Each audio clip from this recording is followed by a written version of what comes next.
এক সাহাবীর নাম আবু উমামা, নামাজের ওয়াক্ত ছাড়া উনি মসজিদে যেয়ে বসে আছে। বিশ্বনবী বললেন, কিরে আবু উমামা, নামাজের তো ওয়াক্ত হয় নাই, মসজিদে কি?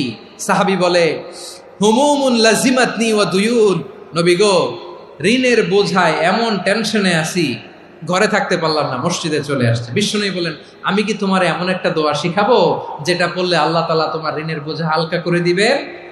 আবু উমামা বললেন, ইয়া রাসূলুল্লাহ, অবশ্যই শিখাবেন। বিশ্বনবী বললেন, তাহলে তুমি পড়বা, আল্লাহুম্মা ইন্নী আউযু বিকা মিনাল হাম্মি ওয়াল হাযান ওয়া আউযু বিকা মিনাল জুবনি ওয়াল বুখল ওয়া আউযু বিকা মিন গালাবাতিদ দাইনি ওয়া কাহরির রিজাল।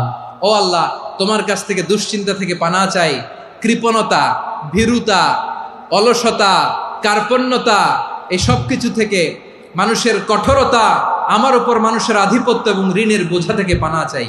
এই দোয়াটা যখন বিশ্বনবী শিখাই দিলেন, আবু উমামা বারবার এই দোয়া পড়েন, আল্লাহুম্মা ইন্নী আউযু বিকা মিনাল হাম্মি ওয়াল হাযান ওয়া আউযু বিকা মিনাল আজজি ওয়াল কাসাল ওয়া আউযু বিকা মিনাল জুবনি ওয়াল বুখল ওয়া আউযু বিকা মিন গালাবাতিদ দাইনি ওয়া কাহরির রিজাল। আবু উমামা বলে, এই দোয়া আমি পড়তে লাগলাম। কিছুদিন পরে দেখা গেল বিশ্বনবীর শেখানো এই দোয়ার বদৌলতে আল্লাহ তাআলা আমার সব ঋণ পরিশোধের ব্যবস্থা করে দিয়েছেন।